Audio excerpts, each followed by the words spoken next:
Hi, it's Margaret here, Margaret Hadfield. I am doing a little weekly tip, but I think it's been a little bit more than a week. But I'm back in my studio and I'm back painting mountains. I love painting mountains, I love painting sea, love painting everything really.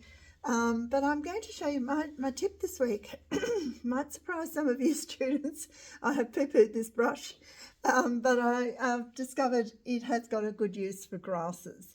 Now, Bob Ross uses these fan brushes quite a bit, but it all looks the same as far as I'm concerned. When you start, this is the problem.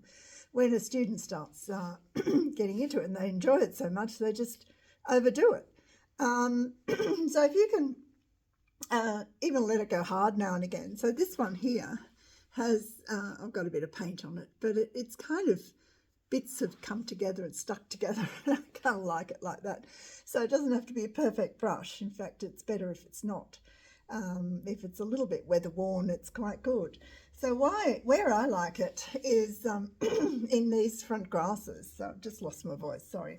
So I'm just doing a little bit of mixing on my palette here first.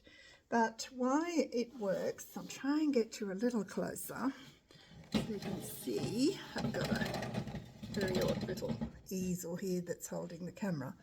So what you can see here, I've already done some undercoat and it's already got some texture. This was done last night. It might be still just starting to dry, and it is. So with my lovely frayed brush, now it's the type of greenery that this is. It's a very prickly kind of bush. So you can kind of just do that kind of move and it just giving me that extra bit of light on top.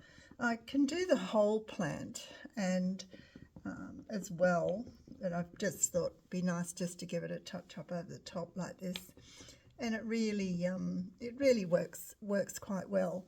So picking up my little bit of mixed paint here, don't know, you can't see it there. So I'm mixing I might pop a little bit of medium in that. If I tip it up any further, it'll tip out. So I'm getting the colour right with just a slight green, a light colour there, a little bit of yellow. And so I'll come back on top of this. So where it works well is just doing that sort of move. I'm really hitting it. Whoops, that went off the... Really hitting it like that. I'm a bit low down on this painting. There we are, and pick up a little bit more. But do be careful. As I said, you can so overdo it and then you end up having to paint it back again. Just put a bit more of a yellow ochre colour there or a raw sienna.